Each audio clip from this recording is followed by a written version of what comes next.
اپنے قومی سلامتی کے اداروں کی توجہ اس بات کی طرف دلانا چاہتا ہوں کہ جس وقت یہ ادارہ قومیایا گیا تھا اور نیشنل ریفارم آرڈر کے تحت ذوالفقار علی بھٹو کی حکومت نے اس کو نیشنلائز کیا تھا، اس وقت یہ کہا گیا تھا کہ یہ ادارہ قومی سلامتی کا ادارہ ہے اور ایندھن یہ فراہم کرتا ہے۔ پھر 2004 میں جب اس ادارے کی نجکاری کی گئی تو اس وقت یہ کہا گیا کہ ایندھن یہ ادارہ کبھی بند نہیں ہوگا، یہ لازمی سروس کا ادارہ ہے۔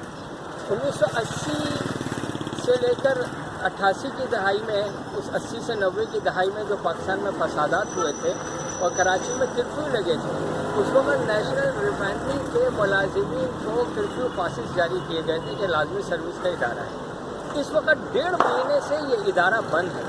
میرا قومی سلامتی کے اداروں سے اور ان کا قومی سلامتی کے تحفظ کو یقینی بنانے والے لوگوں سے سوال ہے کہ 1.5 مہینے سے یہ ادارہ بند ہے۔ خدا نخواستہ پاکستان پر اگر جنگ مسلط کی گئی تو ہماری تمام چیزیں، ہمارے الخالی ٹینک، ہمارے جیٹ ہینڈر طیارے، یہ سب کھڑے رہ جائیں گے اور ان کو استعمال کرنے کے لیے ایندھن ہمارے پاس نہیں ہوگا۔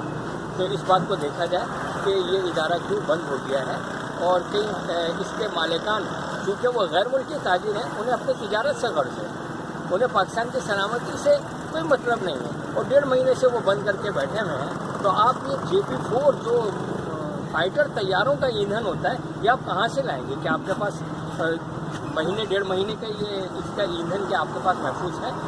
یہ ایک سوال ہے۔